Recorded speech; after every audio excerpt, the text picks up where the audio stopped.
Hello again everyone, welcome back again di Bitcoin Update. So teman-teman semuanya, thank you very much for clicking this video. Tadi malam kita udah update ya untuk Evo, kemudian Matic, dan ada Book of Meme. Ya ini paling banyak di request sama teman-teman. Jadi saya decide untuk update ya altcoins update-nya dalam format 3 token langsung.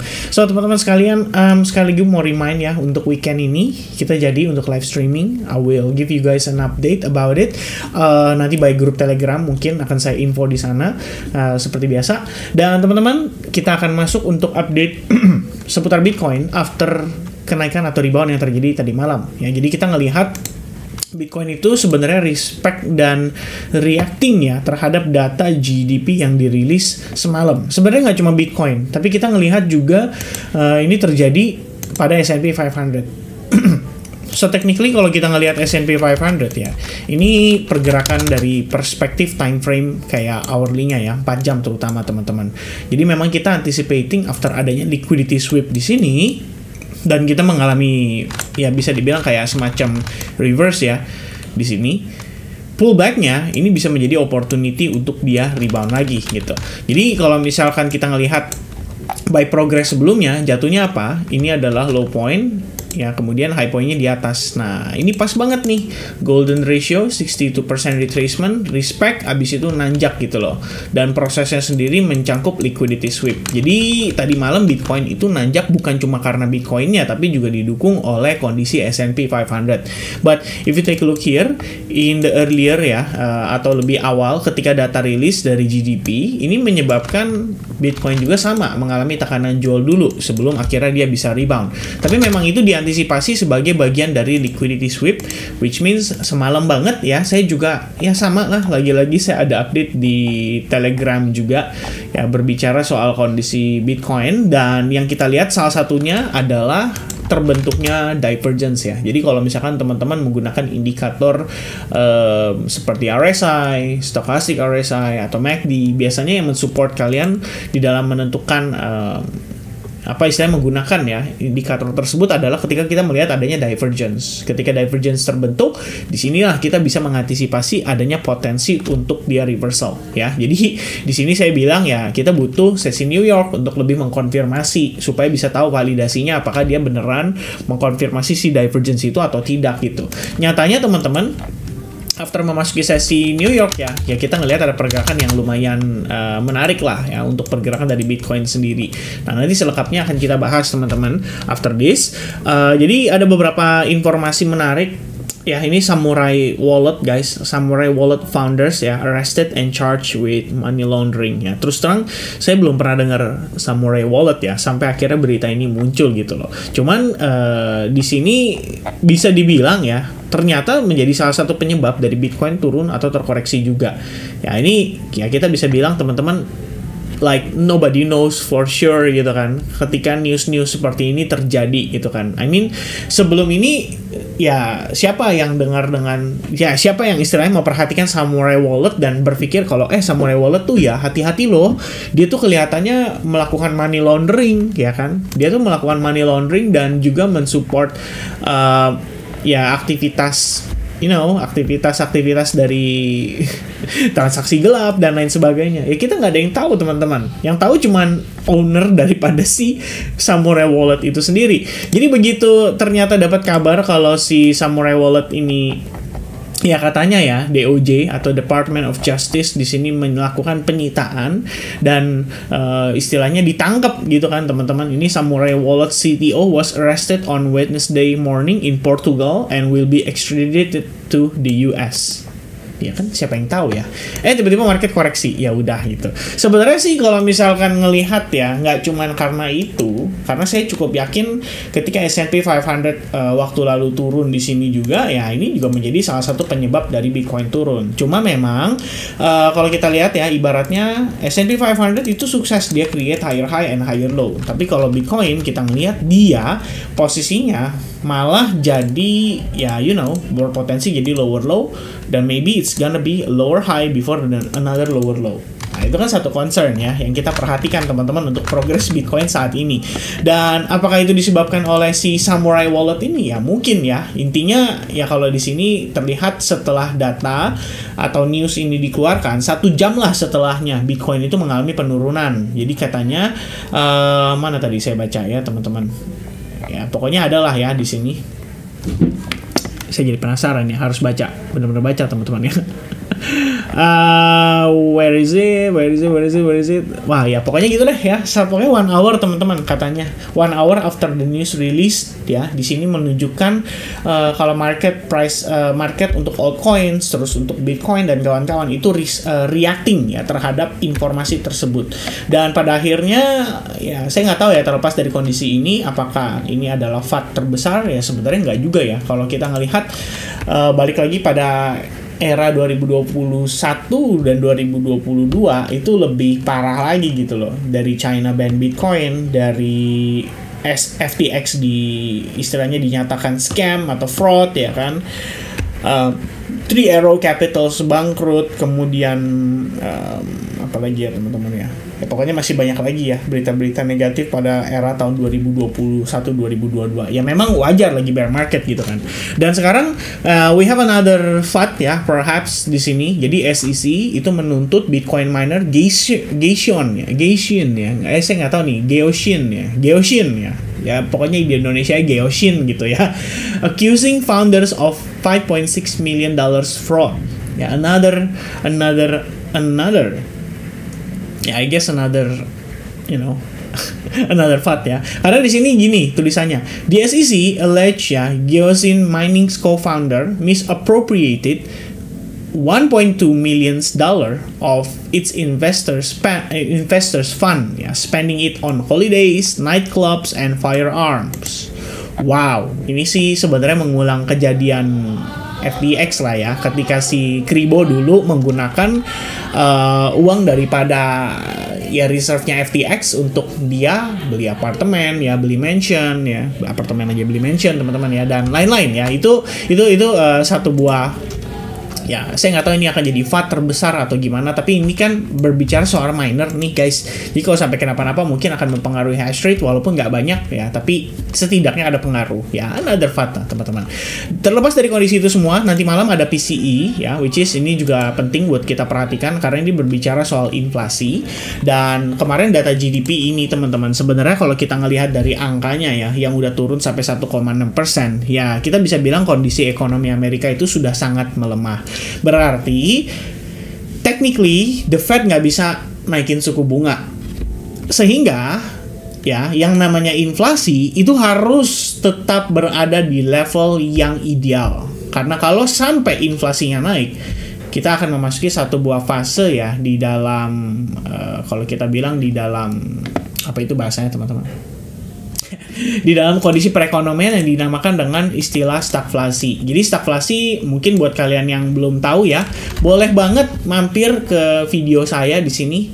Udah pernah bahas ya, sekitar lebih tepatnya tanggal 12 Juni 2022 ya, mengenal stagflation dan dampaknya. Inflation Finance ya, ini boleh banget teman-teman mampir nonton dan lihat ya, karena berbicara soal stagflasi itu lumayan ya bisa dibilang nggak begitu baik lah untuk kondisi sebuah negara, dan Amerika udah pernah mengalami stagflation itu pada tempo tahun berapa ya saya lupa teman-teman ya, tapi lebih kurang seperti itu. Dampaknya apa ya, of course the Fed bisa dibilang terpaksa pertahankan suku bunga ya. Intinya dia disuruh memilih antara mau bawa Amerika ke resesi ekonomi atau lu mau bawa inflasinya turun. Nah ini posisinya kejepit, maju salah mundur salah, kira-kira seperti itu.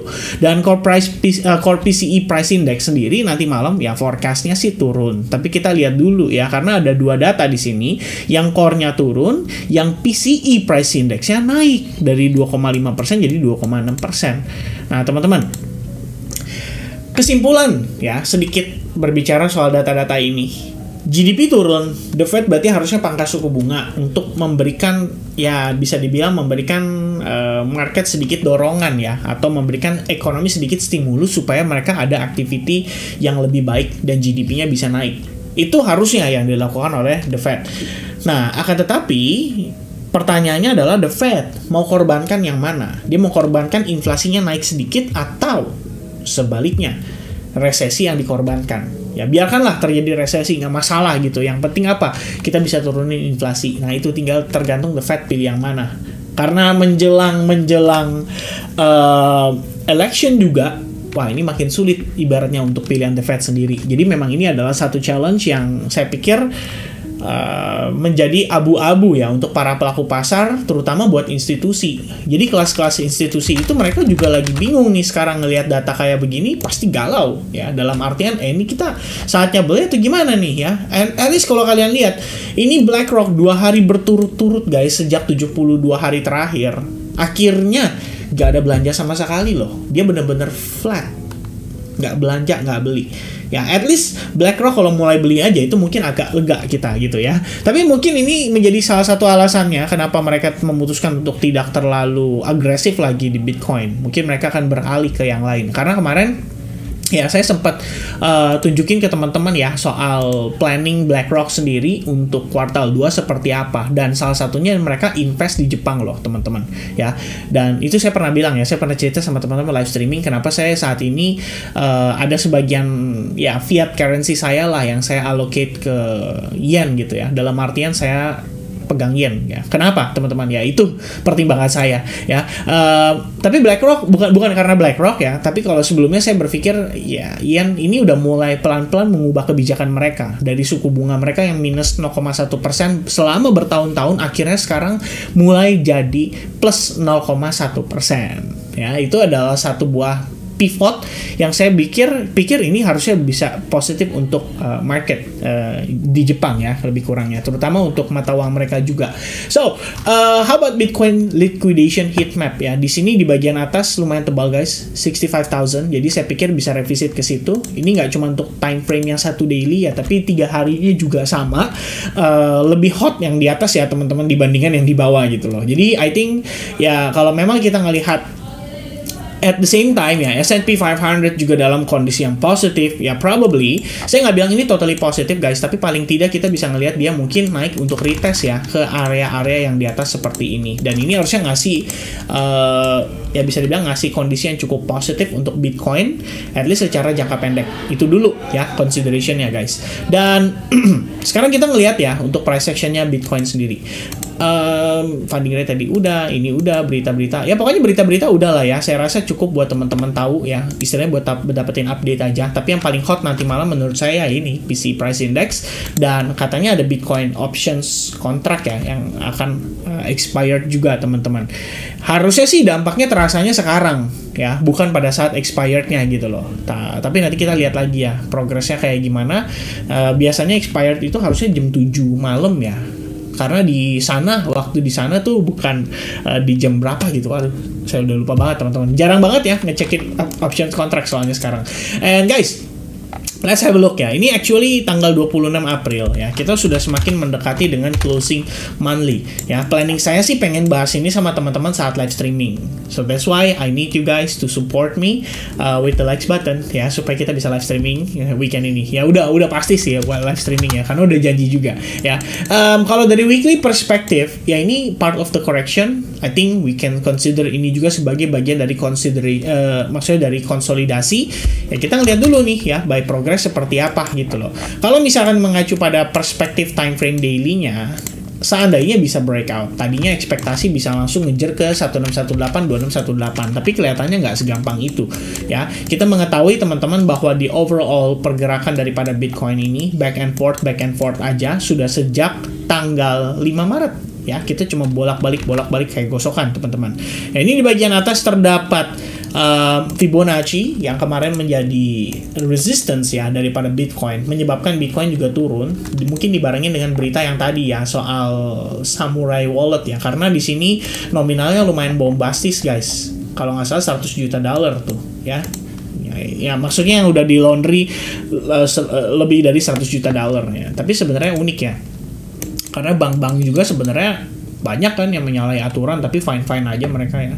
Ya mungkin karena ada pengacara ya. Kalau misalkan crypto founders atau ya kayak gitulah teman-teman ya, developers atau founders kayaknya lebih gampang gitu diserangnya gitu ya. Nah sekarang ya Vibo 62% retracement ini menjadi sebuah resistance ya. Kenapa? Karena kalau kalian lihat ini harga topping di atas, dia turun top kayak gini ya, ini kan part of the pullback gitu kan, karena technically dia create lower low di sini. Nah, ya lower high, lower low, lower high, lower low, and then ya it's possible for lower high guys. So technically kita bisa konsolidasi di sini. Dan kalau tambah exponential moving average 21, ya seperti yang saya bilang ya di salah satu video Bitcoin sebelumnya, ya ini evening star pattern guys. Evening star pattern di exponential moving average 21, which is nggak begitu bagus.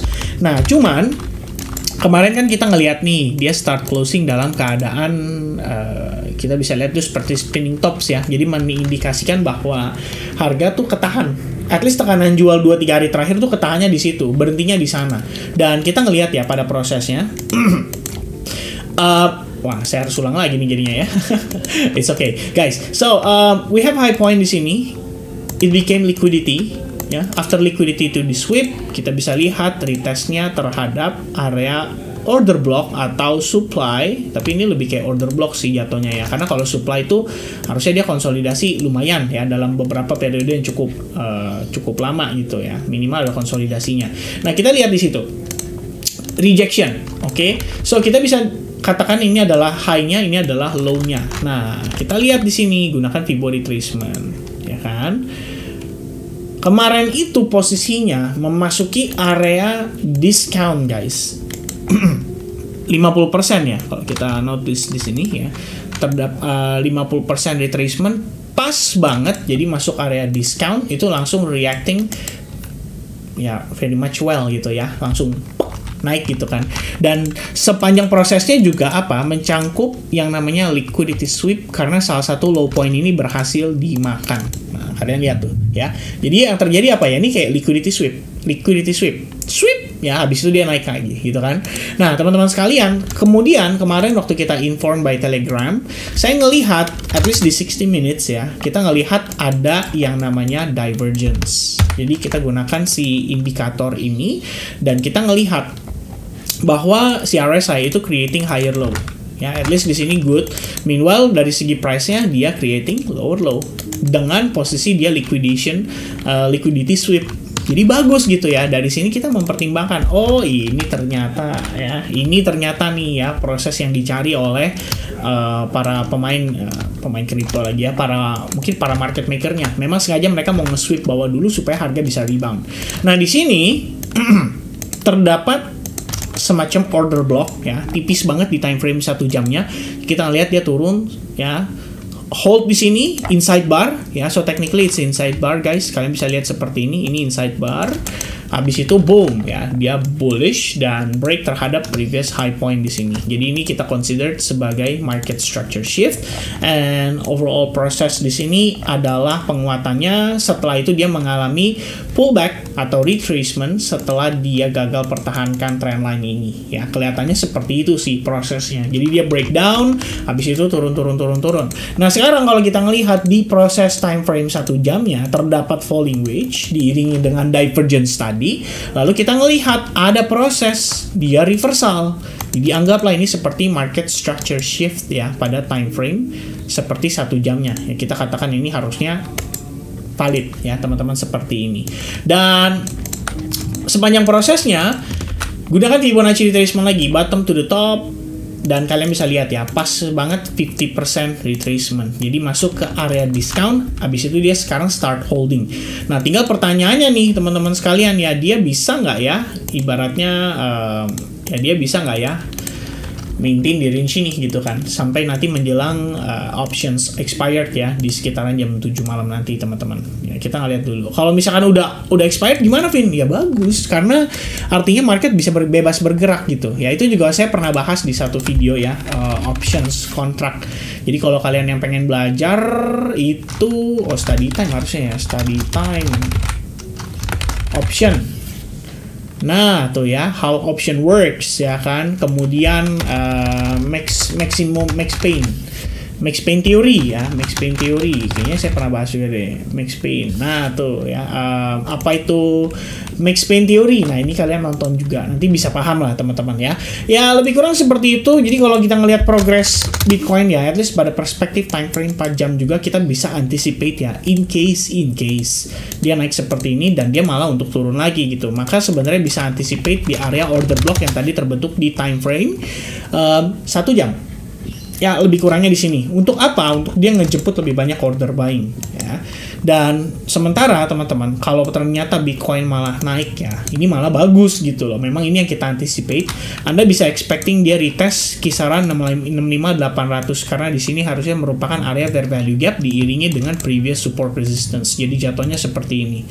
Ya, nah ini harusnya menjadi target penguatan jangka pendek. Dan kalau dilihat secara overall, kita konsolidasi teman-teman ya. Dan ini udah memasuki fase konsolidasi pasca halving seperti yang kita sudah sampaikan juga di beberapa update sebelumnya, bahwa Bitcoin di 2020 itu mengalami konsolidasi sepanjang 70 hari. So, are you guys ready ya for waiting another 1 or 2 months ya before kita ngelihat adanya big move? Ya, semoga kalian ready ya. Kalau kalian ready, ya jangan lupa pencet like buttonnya. Oke? So that's gonna be the update for today untuk Bitcoin update. Thank you very much guys for paying attention in this video. I'll see you guys again in the next update. Cheers. Bye bye.